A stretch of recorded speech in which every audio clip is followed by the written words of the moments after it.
We are Recha Motors, experts in automotive engineering and motor spares. On automotive engineering, we specialize in pressure testing, head skimming, engine rebuild, block reboring, crankshaft grinding, block resleeving, conrod standardizing, head reconditioning, aluminium welding, and line boring. We also have wide selection of engine parts, timing systems, and other essential accessories to keep your vehicle running smoothly. Whether you're looking for quality components or expert advice, we've got you covered. For more information, visit our branches at the locations provided on screen.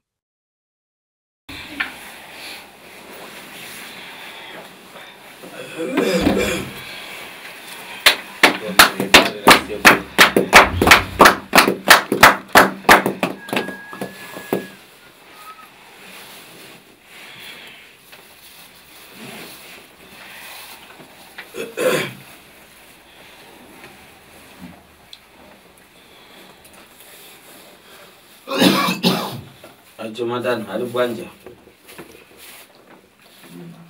Hanzi magadi naseko. Alibwino.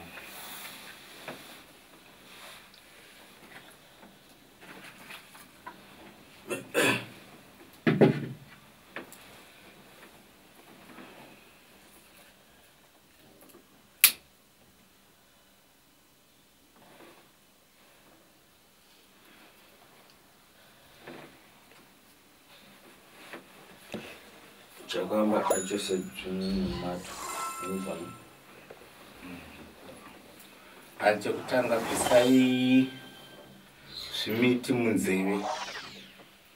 Kuda kungwedza kutaura kuti nyatsoteresa izvo akutaura.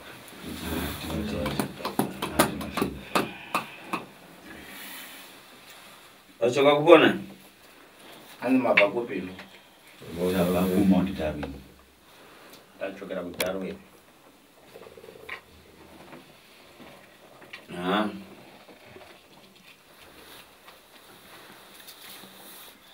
Adambabwera kale kuyamba. Makamboyera kana kutanga kuya. Kutanga. Takuyamba kuboya. Kuyamba. Kala kuyamba. Anchosa kubidia zao. O walibembale wale wanaife ambachosa kubidi. Wadambale wale wakale o walibi. Ani makambotaura na sekuru kubva kutanga pachimwa kutanga kuya makambotaura na sekuru ere kana futi nekuti vanotanga kuya vanobvisa mari dzavo. Akamboya ndeuya musikana waaripo. Uyo adakwena umwe uyu kuchokera wachiwiri kuchokera kuyamba ndiye adabwera kale.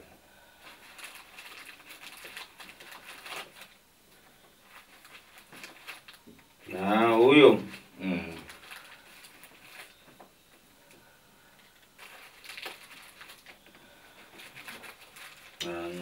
Namusindikira chi. Hanzi uyo nasekuru ndamuziwa akamboya kale.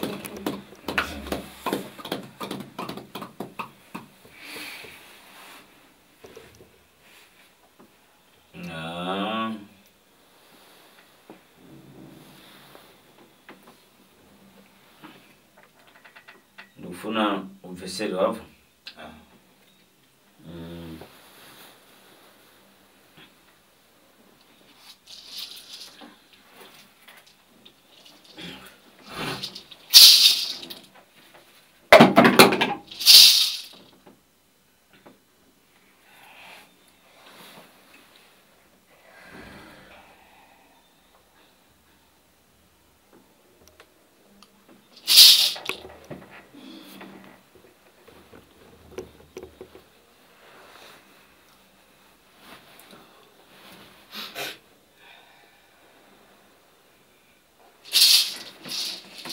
Ya, ukufa ndule hapa. Ndule atini bayo hapa. Nkani enukuona bano. Nkani yakuti adabwerayo uyu chakuyamba undipa bwino ndikupesesa uyo adalewa bzinthu bzachikulu nowe bzache achehi ali bensinkhu nabzo ndipo ndidalewa kuti adzabwere na mbumba iyi ofa anzi nasekuru uyu akambouya but mawiro akaita zvinhu zvaakauya nazvo pano kana kuti nyaya yakauya nayo pano haina saizi naye haina zera naye saka akamuti uya nevakuru vane zera nenyaya yauri kutaura iyi saka ndozvaenda kutauri nemi izvozvo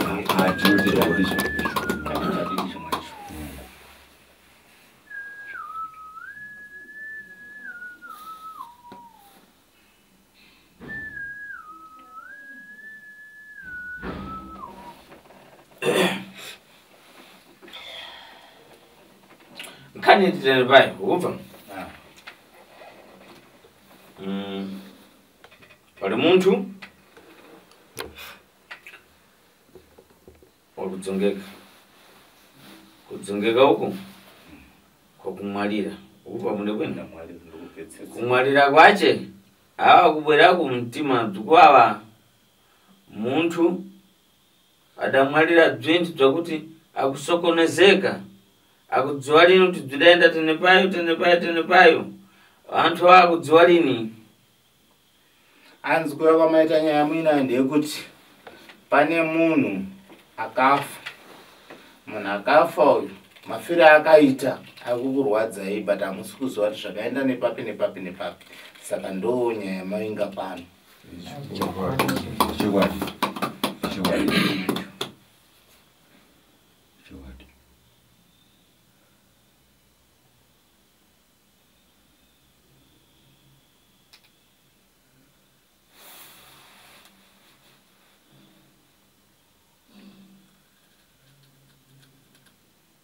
mwati machokera kwani anzi mati mabva kupi Darwe.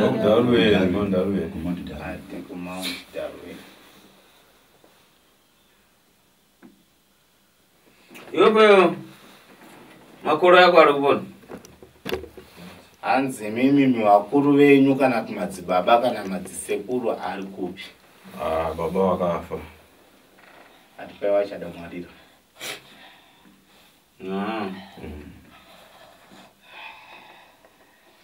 pada mwalira pai wako wepo muda achitira bzire bzachikulu anzi vakafa baba venyu makawaitira here zviye zvechivanhu zvinoitwa zviye zvechikuru zvechivanhu ndofunga tesinei chizvinzwisa kuita chemwa kutamba guva makawaitira here zvese akadachita mudachita mudapha ng'ombe anzi makauraya mombe pamudapha ng'ombe idachita tani makauraya mombe yakaita seimi muchifuna kuipha anzi muchida kuuraya mombe iyoyo makaisungirira yakaita sei Takasungirira ndokatema. Yakutema tatasungira makumbo ekumashuro kune kumberi tobatatura chapu ndomatemera takasungira pamuti mulibe kuona kuti pamudafuna kuipha pale idachita uyu kubva iyo kunesa mbati chake kunesa mudatema mbazi ziviri zitatu koma iliwo mulibe dzona mudadzona anzi mimi makasungirira mombe michita zvamanga muchida kuita kuti mukuda kuiuraya makaona here kuti yakanetsa kufa zvekuti makatema matemo 2 3 kana kuti 4 but muchitema kudaro mombe isiri kufa mudadzona anzi makazviona here kana Zviona. zvimwe zvichachitika chadidi ndofuna kuzanirero mabva anzi makuda kuudzwa nhasi kuti chikonzero chii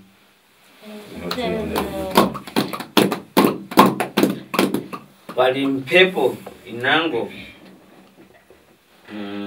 ikusokoneza kumurobo wanu mabva Hanzi pane imwe mhepo iri kunetsa kuropa renyu mese makadai so vachikutarisai kudai.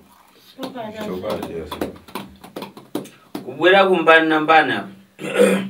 Hanzi kuya kwamaketa makamira sei apa? Makamira sei? Kuya kwataita nene uyu mudzimai wangu, uyu munimi, uyu mwana wehuyu. Atadakhala kuno uyu mwana wacho uyu ari kupompo. Amwewo adakhala pakatipa awa nakasi wawo uyu mwana wawo. Ndifuna kuti adziwe ndikufuna amuna awa awiri wawo. Hanzi sekuru havasi kuda zvimwe zvese zvakungodai imimi muri tuma kadai so. Ndifuna kuti koma nemunini imimi hanzi ndo ndikuda kuti muzive zvikunetsa menyu zvikuitika kuna makolo yanu. Hanzi kune vakuru venyu adasokonesa zvintu zvinangu, akatadza zvimwe zvinhu zvokupasa mhepo, ndo zvikukonzera zvikuunza mhepo mumusha menyu. Muterese imimi futi chero manzi hamusi kudiwa ava muterese zvikutaurwa bhozi ndimi rudzi rwacho. mhepo iya ndokufuna kuyamba kurevai. Hanzi mhepo yavo kuda kutaura iyi idabisa, yakawanda, yakazviwandisa, saka yaonekwa nasekuru.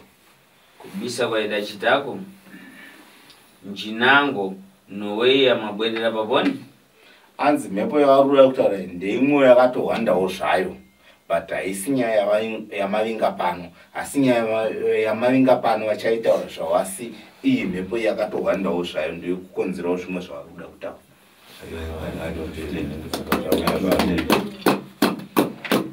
Makolo yanu ngubvana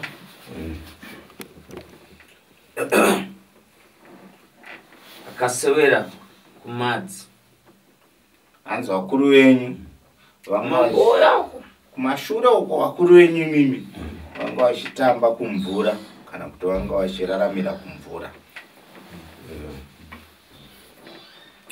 So vadatusira muntu mumadzi. Hanzi vakapushira munhu mumvura vakuru venyu imimi, vanga sekuru venyu vakabereka baba venyu kana sekuru vakabereka baba venyu. Niti wao adabara bambo wao amwewa. Sekuru venyu vakabereka baba venyu vakapushira munhu mumvura. Muntu mwe akafera mumadzi. Hanzi munhu iye achibva afira mumvura. Ameno makambozvinzwawo mukurarama kwenyu? Ndikufuna ndikuuzeni nkhani. Hanzi ndindakuda kukudza nyaya iyoyo manje.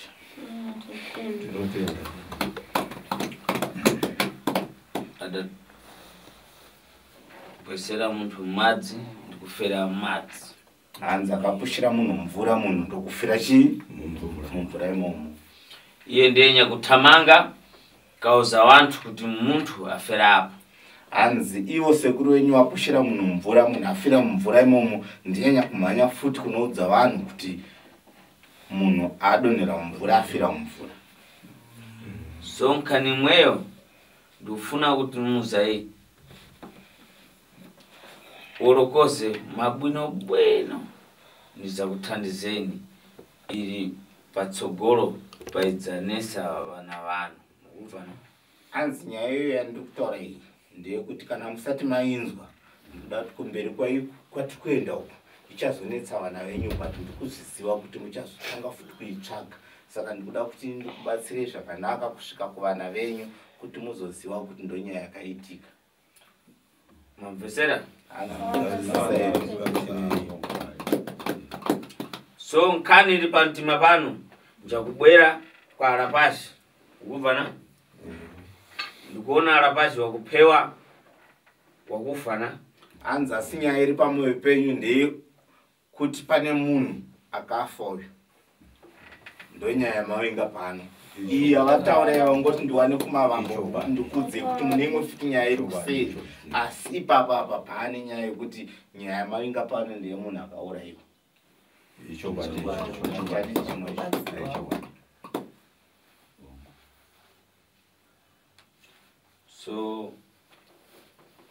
inda imisira pamwepo hanzi iyamirira apa patataura apa yamanzwa yekunzi kune mhepo iripo yemunhu akapushira munhu mvura akazofira mumvura yamirira ipapa asi vakuda kuchienda nenhau yenyu yamavinga imimi panapa ndeyemunhu akafa.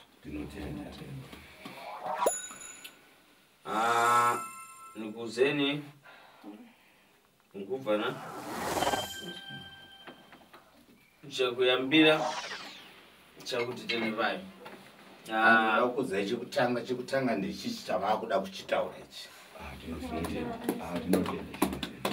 timani kwawa ndikudzona hanzi hana dzenyu dzokurwadziwa vakuzviona kuti mukurwadziwa pamwoyo penyu mese uye akuzungulirayo akuzungulira ndikumuona mbazungulira achizungulira koma alibe mphamvu. hanzi munhu wavari kuona iye achitenderera tenderera akukutambudza hana dzenyu mimi akutenderera but hana simba akufuna usaka ife kuti tumuthandize anyamuke bwinobwino na hanzi akutodawo kutsvaga vanhu vakaita sasekuru avo kuti vamusimudzire kuti anyatsosimuka zvine simba bosi pane vari kumutsipika kuti asasimuke zvine simba. adapewa achakali kufuna kudya ntsima hanzi nekuti akaurayiwa achiri kuda kurarama kuti achinge achirarama achitodyawo sadza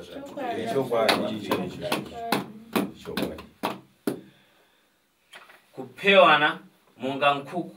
hanzi akaurayiwa kunge huku ngoti nhasi kufamba mangwana yoto nhasi wacho imwe chete yotongobuda yotongomuka kusisina chadidi chimwecho. So ndikafuna kuleva bwinobwino takuleva bwinobwino zvinango mundabwa nadzo.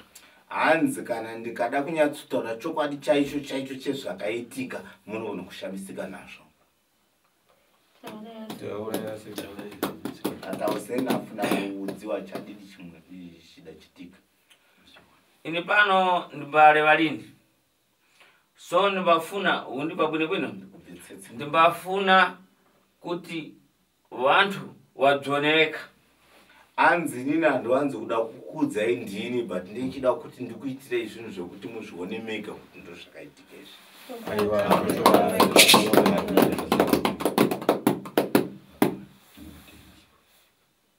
mukuzvida here kana kuti hamuzvidi? abwirira zvimwedzo afuna kudziwa kuti zvida chitika tani afuna kuona zvichitika. Muntima wawo kufuna kuti adzone kuti adzive so kudziva andziva so ife kuno malamulo yathu na timbadzvichita so kuchitako timbachita na nthawe. hanzi mimoyo menyu ndo zvamukuda kuti zviitike but mukuda kwenyu ikoko ivo vanoita sekuru avo but maitiro vanoita nenguva.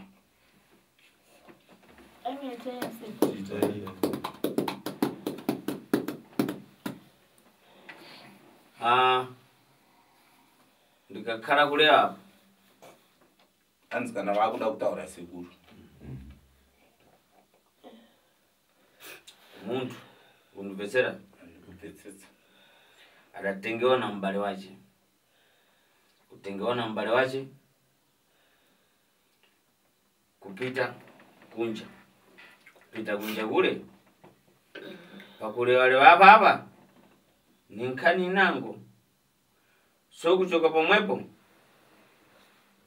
poti kulewa yekha zimwedzo ndimbadzalewa lini akudziwadziwa kale ndikafuna kuyamba kulewa aleva uyo ukuvana kuyamba uchemera mzache kumchemerera imfa. hanzi nasekuru ini ndikada kuti nditaure zvandiri kutoona apa ndezvekuti munhu wandiri kuona uyu ane munhu anga achitomushedza achitaura naye but mukushedza kwacho aimushedzera kuti wachibale wache asi munhu iyeye ndewo ukama. mbana adamuchemera kupita kunja hanzi akamushedza kuti aende kunze kwenyika ndofuna areka ataure ega. ndina sekuru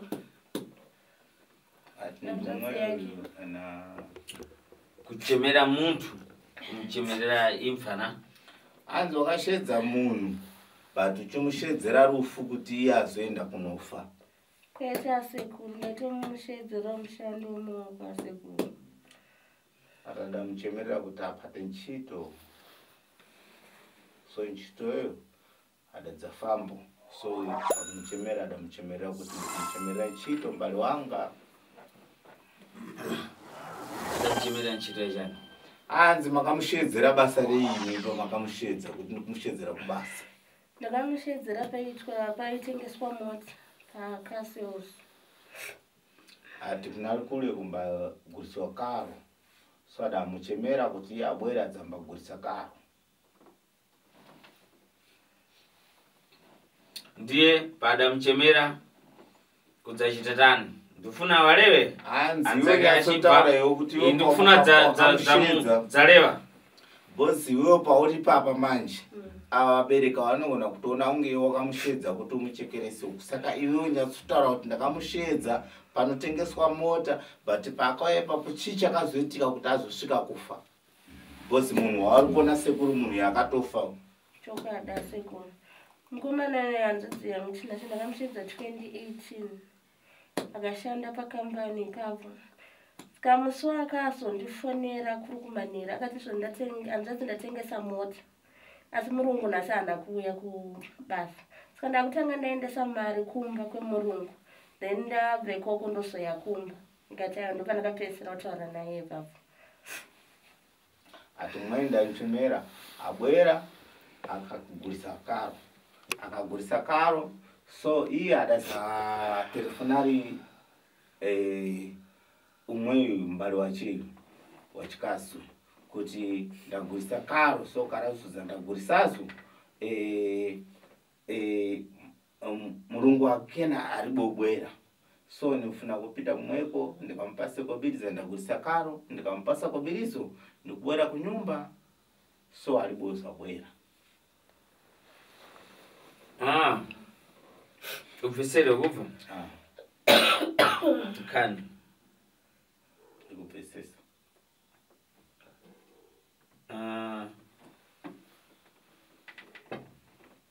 Huyo waufai huyo? Ufana? Andikupesesa. Ali maso pilivili. Hanzu yakafa yakatsvuka maziso endakatsvukira iwewe wakamushedza kuya ikoko wacho. Chokwadi sekuru asi kubva kuhope sekuru. Umwe ndakamurara ndomurota achongochema. Achiti hanzvadzi uri kundiregerera. Svika ndakazofonerawo mukuru mumushamedi hanzvadzi yangu mukuru. Kuzoti ndozvandiri kusangana nazvo kumakopi. Udzowa nababa tikwanise kufamba tinzwe kuti chini. Noti uyo wakufa tinasha ari kuuya kuhope kwangu everyday. Achingochema. Akurewa dzimwe dzati mweyo adamwalirayo achokalini kunkope kwangu. Ndikagona kuturamba bwera tsiku na tsiku. Achinduza basi kuti kundiregerera. So umweyo adadza telefonari na uyo ari pakuyamba uko. Ndi mbali wake wachikuru.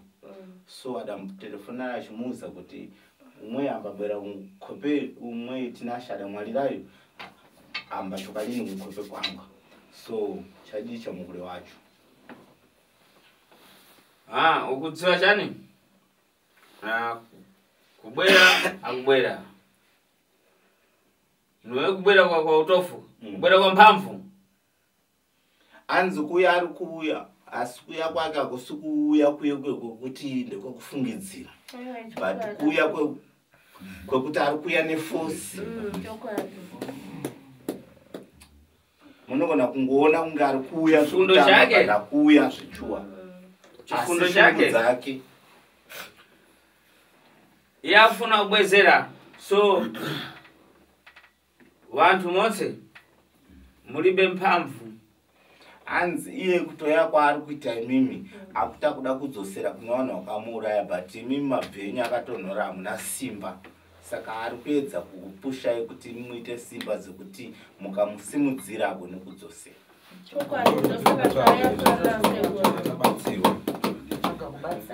Mwedzi yedu chapana abwera kwamuri asekuru kuti muathandize achite mphamvu iwo pasembo mphamvu dzekuti abwise.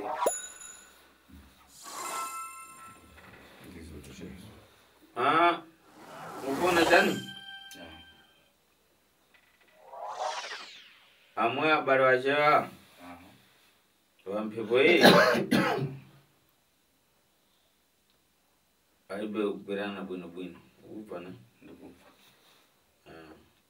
afuna kupatana bwino tinkonza anze na sekuru imimi pachenyu imimi mumuri yenyu hamuna kunyatsobatana zvakanaka. Asi mukange makabatana zvakanaka sekuru anoda kugadzira zvokuti mangwana kuswera mangwana munokuya pano makuchitaura kuti basa ramakabata sekuru tariona. Asi imimi mumuri menyu hamuwirirani. Ameno imimi neawa ndinda kutobvunza wangu papa nyama yangu zvisina kutaura nasekuru. Imimi neawa mati muri mukoma nemunini makangoberekwa muri 2 here kana kuti kune vamwe vari kunzewo. But sekuru wakuti hamuna kubatana mhengu kuti kusabatana kwenyu ndekuti kune vamwe vari kunze vamusina kubatana navo here kana kuti imimi muri 2 pakandi musina kubatana mhengu. Tibatsirei. Kune vamwe vakaenda kumiri Mozambique vakaenda kunotsvaka mabasa ikoko. Ndobva ndasara tiri neburini wangu. Asi iwo futi tichitaura futi nenyaya dzakadai havari kutombodzinzwa. Tinowanza dzisikana dziriko, tino vamwe vakuru vedu variko. Asi nyaya iyi aiwa wavari kuti imimi ndimi muri kuZimbabwe. Pedzerane itechika zvinhu zvenyu vega ndosaka maenda ndondo yachi namukoma nenemudzimaiwo nemwana wangu komana ariko. Iwo havatifunga kuti iwo vari kutombo tibatsirane navo. Atamwa zvamuvi wadzo chadidi awa ni mbali na mbali. So anangu abari wao adapita ku Mozambique. So amwaru kumweko amafanani kubvadzwa kuno zvimbalewa na awa. So awa bwerao awa alikuno mwana wao wakuyamba ni uyu aluko kwa kuyamba. Awambo awa akasiwao ni awa uyu mwana wao. So iwa adapata nao. Wale ana mpepo wale Mozambique wale ana mpepo yenda leo hapo kuyamba pale kutukule kuna mpepo ya muntu adagwesero madzi. So Raphael Signs, a specialist in designing, printing, signage, all vehicle branding, 3D signage and window branding, indoor and outdoor signs. For all your banner designs and print, contact us for a free quotation on the numbers on your screen, or email or visit us at 91 Livingstone, Corner 8th Street in Harare. Raphael Signs, our portfolio speaks for itself. Mpepo ile. Right, anzi awo wakaenda ku Mozambique. Musavenge zvenyu asi vane mhepo yakatowaputira ndo yatanga kutaura yepo atanga kutaura nawo yekuti pane munhu akapushirwa mumvura akawira mumvura awira mumvura akafira mumvura anzi mhepo iyo ndo yadara kuti ndatoziva kuti kwatiri kuenda kundo kwatichasvika but kana taakusvika uko mai ndichazokudzai kuti ndo vanhu vari kuMozambique vaiva vakatoputirwawo nezvavo. Saka imimi manje kana makararama muchidai so zivai kuti mhepo iyoyo manje iripo asi yakaputira waruko ndosaka achiti mimita zvamuri kuita isusu tiitowo zvatikuita. Saka ipapo tachitokumbira vanhu sati auya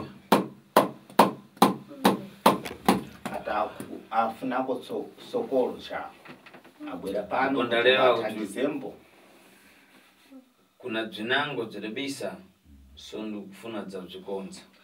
Ndosaka ndataura kuti kune zvimwe zvakawanda kuseruko but ndinoda kuzozvigadzira patirega tanga tagadzira nyaya yamauya nayo pano nhasi. Imwe pano motse muri pamwe pano imwe ndikufuna imwe mupatane ndamuribe kupatana pamwe papomwe muri kakukumbukirana. Hanzi izvezvi ndiri kutaura kuti imimi hamuna kubatana nevanhu vari kuMozambique uko vamuri kuti vakaenda kuMozambique asi mimi pachenyu ipapapa moneka kufungirana hamuna futi kunyatsokubatana but ndikuda kuti mimi hanzi nasekuru ndikuda kuti mubatane mukabatana muchida kuita chinhwani munoita chinhwani but imimi chaiyi nevana venyu avawo nevana vavo paneka kufungirana kwamunoitirana. So although kuti mese mauya pano nhasi muchida kunge makabatana but pane zvikuitika pakati penyu hamuna kunyatsobatana. Akubva dzandukulea. Hanzi mukuzvisere Kudziziva one. ndizvo here kana kuti hazvisi mukuzviziva here kana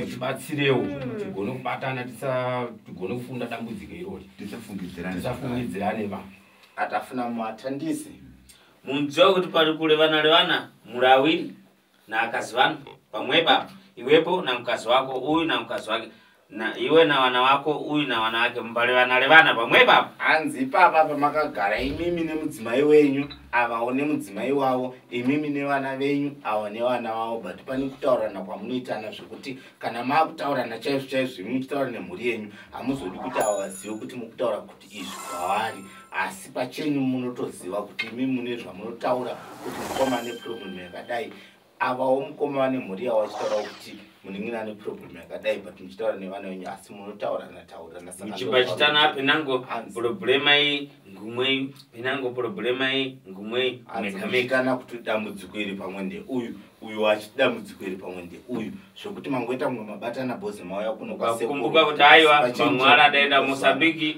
bzinango hanzi mukambofunga futi kuti dzimwe nguva pamwe ndevai vakaenda kuMozambique ndokukonzera dambudziko iri ndezvimwewo izvozvo asi mimi pachenyu ipa pane kutaurana kuripo kana kufungirana.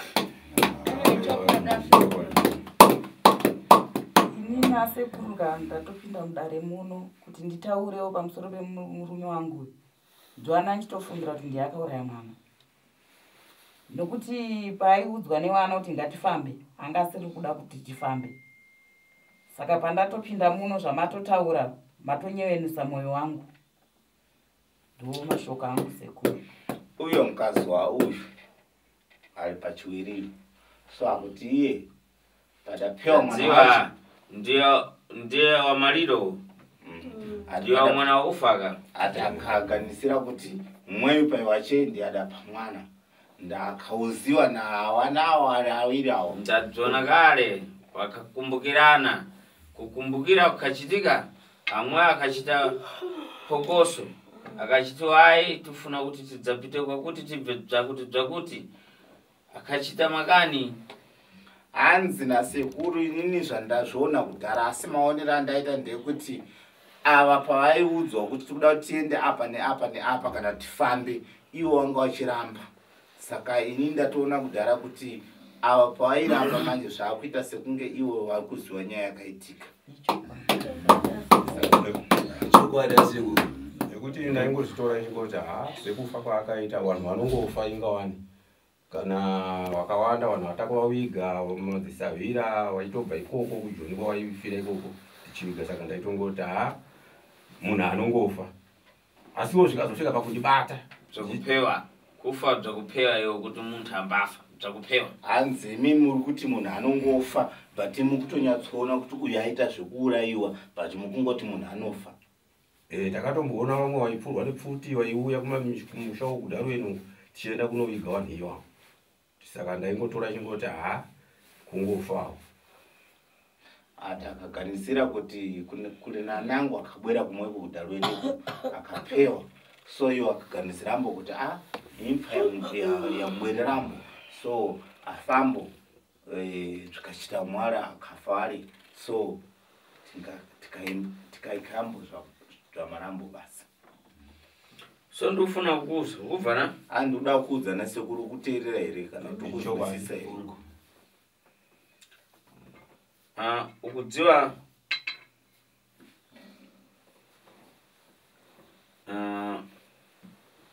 kunyamusa na kupasa mwana wako chinyamuso machidziwa andikuda kuudza nasekuru unoziva here kuti kunonzi kumutsa kana kuti kupa mwana chiye chinoita kuti amuke chinonzi chinyamusi checho kuti ndakumumutsa ndini ndo zvatiri kuda izvozvo sekuru mungatibatsire ndokuti nyaya chaibude pachena iyo ndiko kuti nyaya ika ibude pachena tichenese kana ari mukoma wangu ndokuti mwana wangu nyaya ikamboitaura futi ndikamuno hatingakurumidzi kudaro nekuti ava vari tu vanozivana ndo vanogona kunge vakakonzeresa kuti munin'inangu ashaike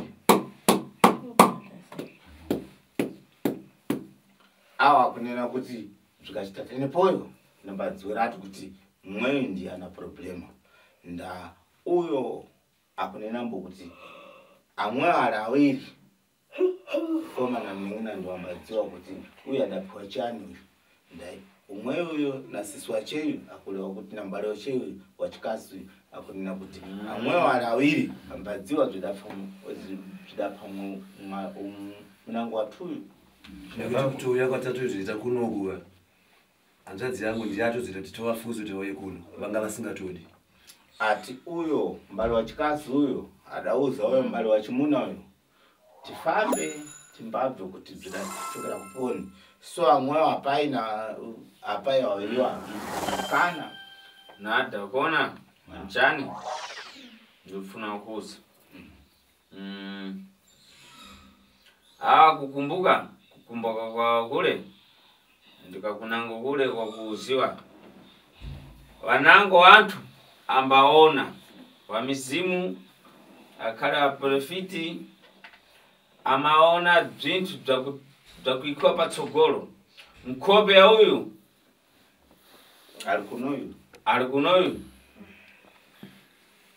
imbakala patsogolo pa mphepo ya kuipa ukubvana so ala akambaona ambadzaona lini vya kumambuyo ambadzaona mkopeli patsogolo ati ngumweretu anzi mimi baba mimi mune munyama wamwinawo ndewokuti pakaitika chakaipa fesi yenyu kana kuti uso hwenyu ndo unenge wakatungamidzwa pamberi zvekuti musazoshamisika kumberi kwatiri kuenda kana angave maprofiti kana dzingave n'anga dzichitaura kuti imimi muri muroyi kana kuti ndimukonzeresa zvinhu zvipi izvi but fesi yenyu ndo ikuiswa pamberi but kana pane vanhu vasingagoni kuona havaoni zvekumashure kana pane vanogona kuona ndo vanogona kuzoona kuti mukutungamidzwa kumberi asi kune zviri kumashure asi mangwana musazoti vana kana kuti hama dzakutaura kuti imimi ndimi dambudziko imimi mune musiri kutozviziva kuti ndozvikuitika but zvikonzi fesi yenyu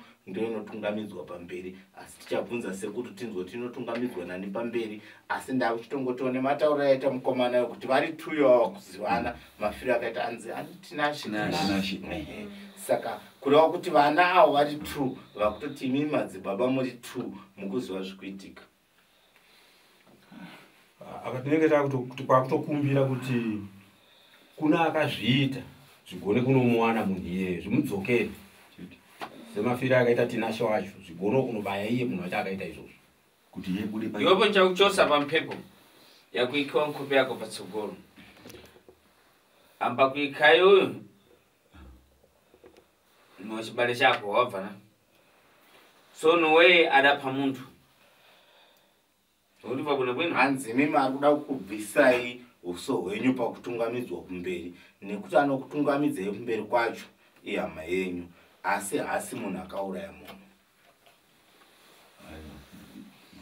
so wakupa vantu kufuna mudzadzonere meka ukubvana hanzi wakauraya vanhu ndikuda kuti muzvionere mega imimi kuti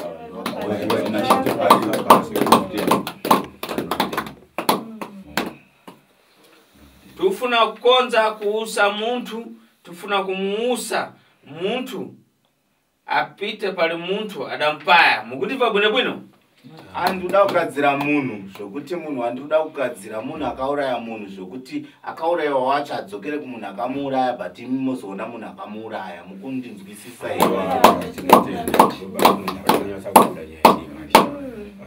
ati zvimwezvo zvakabwirira pano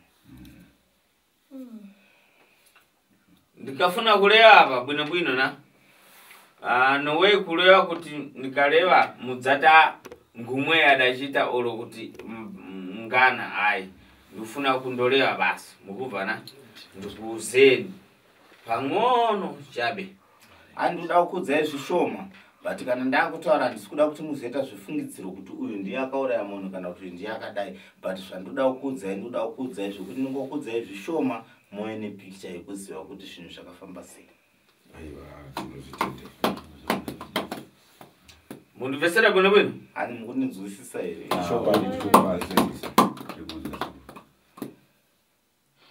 mbana madziva kumbulana hanzi pana anoziva here munhu anonzi Kumbulani pakati penyu apa?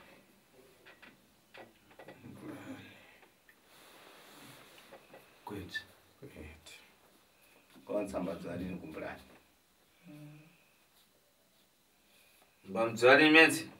Hanzi mese hamumuzivi here Kumbulani? Mungu hatimuzivi.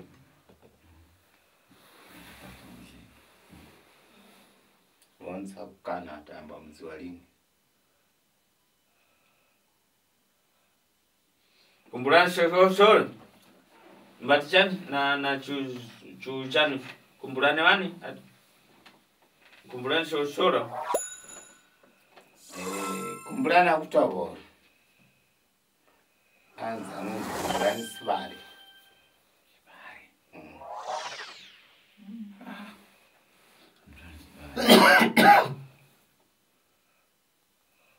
Kumbulani Sibari. Sibari. Wekutanga munoziva here munhu anonzi Kumbulani Sibari? Kwete. Wechipiri? Kwete sekuru. Wechitatu? Wechina? Wekupedzisira kuno? Kwete sekuru. Mese hamumuzivi Kumbulani Sibari? Kwete handimuzivi. Atamba mudziva rini wenzeni?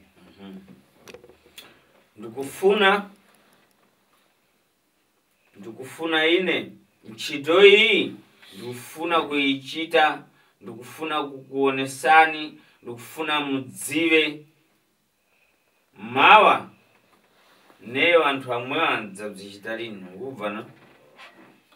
Hanzi nhau yatinayo pano iyi yandiri kutaura iyi, kana mavatendera sekuru vakuda kuti vaite zvokuti mese muzoziva, kana vamwe vanozotera kumashure vachazopedzisira futi vaziva, asi vakuda kuti vaite vachinyatsoti mimugutsikane muri muno mukuti nhau yavari kutaura sekuru kana mavatendera kuti vaite vanoita zvokuti mangwana mese muzoziva, nevachazotera kumashure vazoziva kuti munhu akaura yatinashe ndiani. Asi vataizita zvataurwa kunzi Kumbulani Sibari. Kumbulani Sibari. Kana muchigoda kunyora pasi, nyorai pasi. Vanhu kuda kuti muzive munhu iye. Zvisinji ndiribedzwa kureva. Anza ndinazvokutaura zvakawanda ndikutonzwawo futi hasha nenhau yamao inga pano imimi. So nkani ndikufuna kuti mupasire manja mangana. So ndikufuna dziva monse pana alichakuleva aleve manja manga. Ndikufuna kupa nkani ngundibva bwino bwino. Hanzi nhau yamauya nayo pano maita zvakanaka. Mauya panguva yakanaka, mauya kumunhu akanaka, mauya kumunhu anoziva nhau iyoyi.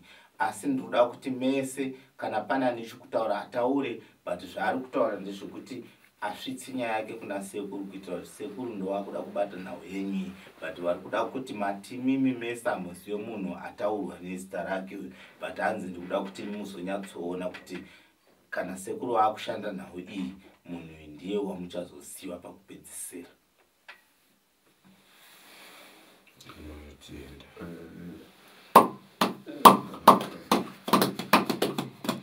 Alichakulelea ndifuna muleverewe, ndifuna kudzanidzwa kuchita. Hanzi kana pana nechekutaura ngaataure, ndikuda kuti ndikudzei zvekuita sezvo takuda kupedzisa nhau yamavinga pano iyi. Vagadzire nhau yamavinga. Vasekuru sezvo tirisu tine nyaya iri pamberi panye kupomerwa kwedu kwatikuita inini nanamukoma vangu sefungidziro dziri kuitwa nemhuri tisanganisira vari kuMozambique navari panapa. Chatanga tichida kuti mutibatsire nacho ndechekuti munhu yeye ngazvidzoke kwaari kune zita iri ratisingazivi semhuri ranzi Kumbulani Sibari iyeyo. Kana ariye kana asiriye, chatakumbira ndechekuti inini namukoma vangu nemhuri yese mutichenesewo maererano nenhau yekufa kwani kwatinashewo. Zvibude pachena kana tirisu zvinotibata, kana tisirisu dare renyu rodini robatawo basa kuti ticheneswe nenamukoma vangu. Ndipo pane nhaurwa yedu sevhisi inomira zvakanaka. Vamwe vamufuna kuti zvibwere padecha, so iwo na nambari wayo wachirume wachikuru amba oneka ndiwo adapa mwana ndabvera ibyo ai ndiri munjira ndofuna dzimwedzo rekerano mumanja manga ana dzinango dzokuralewa anazondushe bwino na ndazvinzwa izvo ende ndikutozvisiwa nekuti zviri munzira kureva kuti sekuru wakuti izvi ndazviona kudhara zviri mumaoko mangu ndisiri mumaoko mangu but ndikuzvigadzira asi kana pane mumwe akuda kutaurawo zvinosiyana nezvii zvingataure hake akasununguka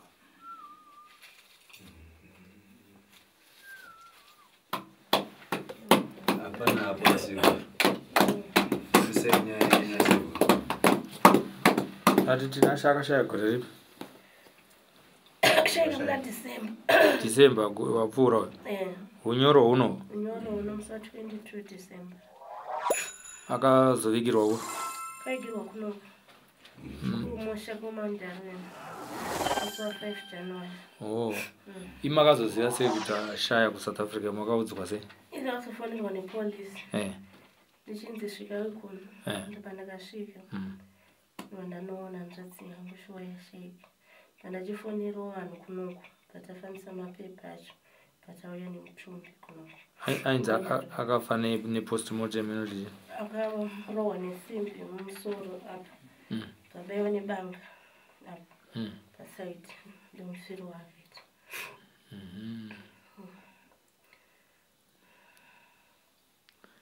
ya tangada kungonzwa kuti zvakafamba sei tine urombo nematambudziko atiri kunzwa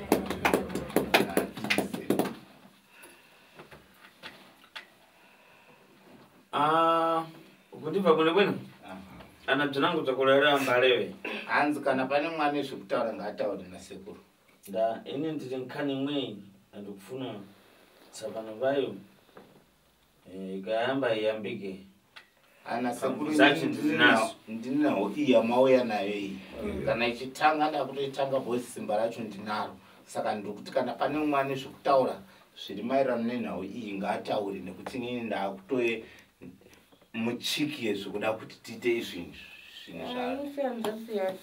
sekuru tongochemera kopitusenda sekuru munhu akauraya hanzvadzi yangu ngaone zvandikutonyanyochemera sekuru nokuti ari kundishungurudza ari kuuya kuhosi misi nenguva achindishungurudza achichema zviri kundirwadza sekuru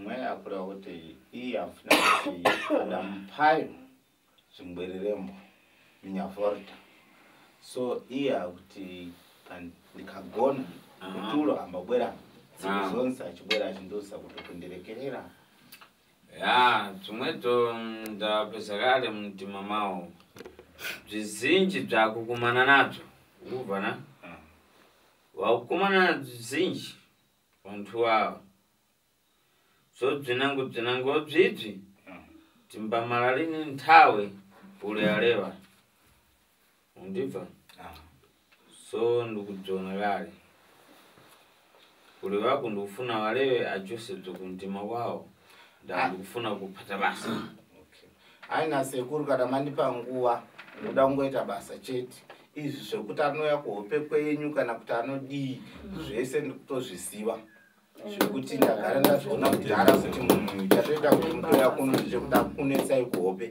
dai asiri kukunetsai mungadai musina kutoya pano maingoti munhu akafa zvakatopera asi nekuda kuti pane zvikukunetsai ndosaka zvokuunzai kuno but sekuru wakuti izvo ndazviona kudhara but ndikuda kuti pane mweri akuda kutaura zvimwe zvinosiyana neizvi kana kuti asi ndingoita basa ndatori muhasha dzekuda kuita basa kana ndichigona kuitirai ndokuitirai zvandoda kuitira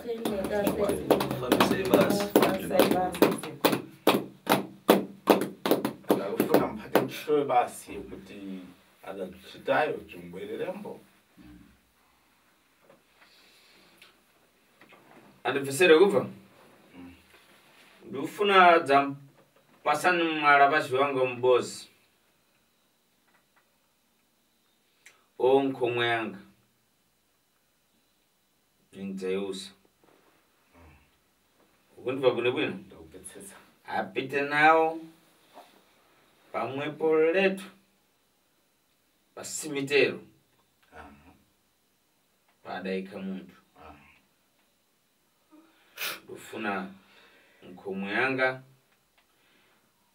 ifike pamwepo iramuse mphepo ya muntu irondole kuluwenzi muntu adachita dzimwedzo dzakumuyimisa kudya ntsima ubvana hanzi ndiri kuda kuti nini pamuri papapa ndichakupai munhu wangu hani pano kureva kuti munhu anoshanda nasekuru kana kuti homwe yasekuru vari kutaura ava unoyo uso hwamuri kuona imimi aende nemi paguva ramakaviga munhu kuti vanosimudza mhepo iyi kunyange muchirota but haina simba asi akuda kuti ivo vanosimudza mhepo iyoyo idzoke ichiteera kubva kune munhu akaita kuti munhu asadye sadza kana kuti aparare kana yadzoka ikoko manje ndo vachaita kuti mhepo isimuke ibve ikoko ichiratidza kuti munhu akandiuraya ndebusho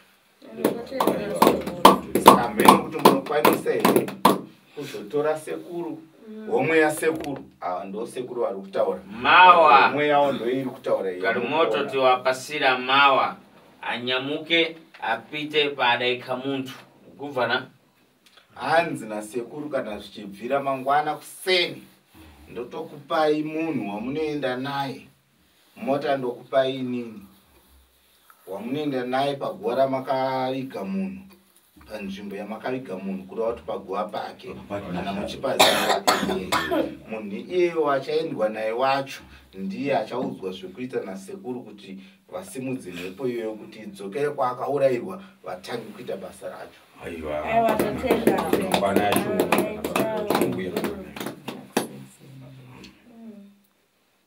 So nikafuna kuti ava anza udziona bosa yanga o agone pano mawa ndofuna adzaziona bolosa dzokuchita ukubvana hanzi mimi munogona kurara pano kuseni moudzwa nehomwe yasekuru vari kutaura moudzwa nehomwe wacho nemutumbi uri kutaura kuti muchaita sei.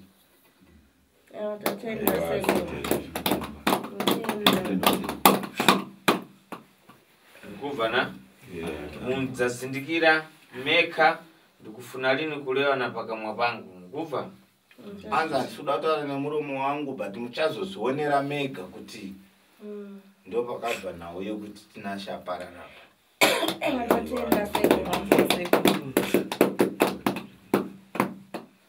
pale ale chakulelewa pane mwere ane chikutaura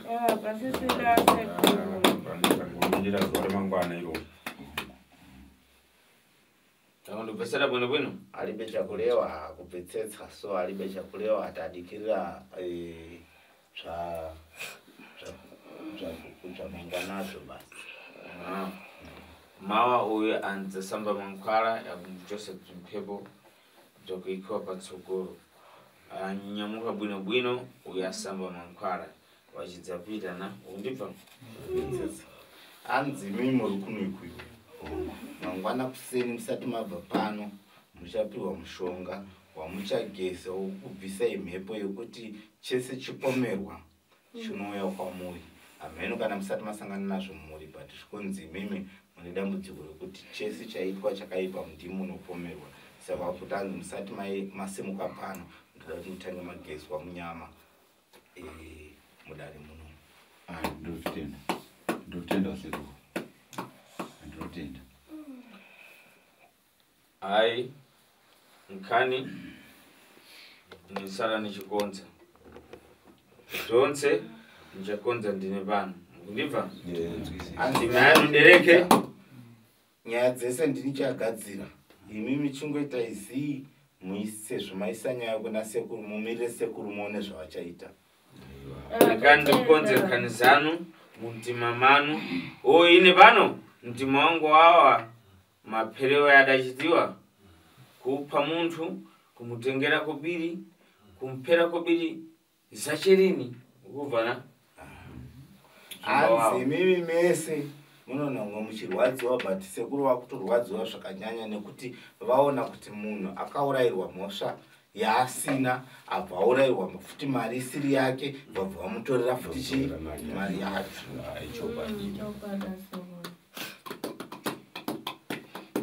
so zvandiwawa maningi hanzi zvikuvarwadza maningi sekuru maonero avari kuzviita zvikuvarwadza. ndikufuna hai ava apite kunja, akapita kunja nkani rekani konze mamdereke mabwino bwino. hanzi vakuchida sekuru kuti imi munoona kubuda henyu muenda kunze asiwo vakuda kuchigadzira nhau iyi vakadzikama pasina zvavari kumhanyisana nazvo asi nhau iyi kuvarwadza zvekuti vakutoda kutoigadzira zvekuti mese muzofara.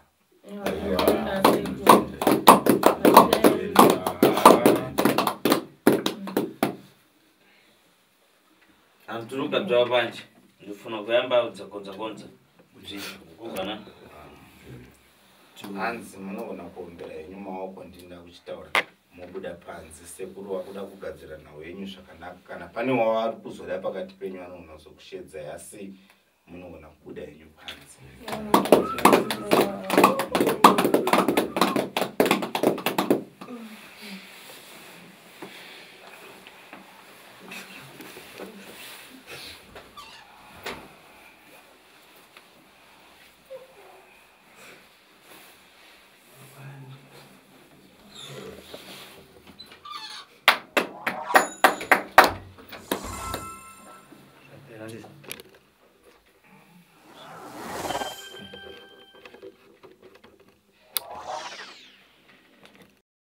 We are Recha Motors, experts in automotive engineering and motor spares.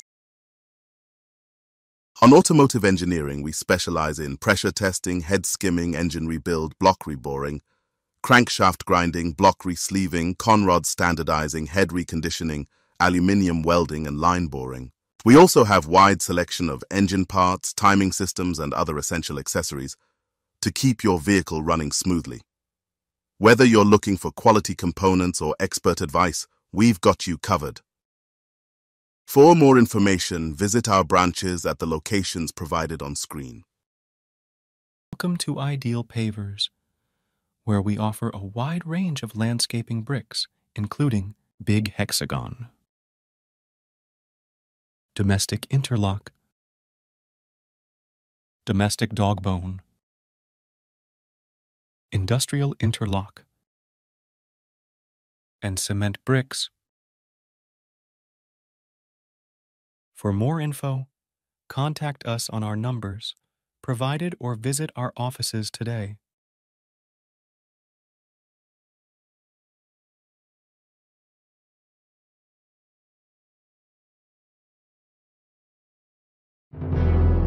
Raphael Signs, a specialist in designing, printing, signage, all vehicle branding, 3D signage and window branding, indoor and outdoor signs. For all your banner designs and print, contact us for a free quotation on the numbers on your screen, or email or visit us at 91 Livingstone, Corner 8th Street in Harare. Raphael Signs, our portfolio speaks for itself.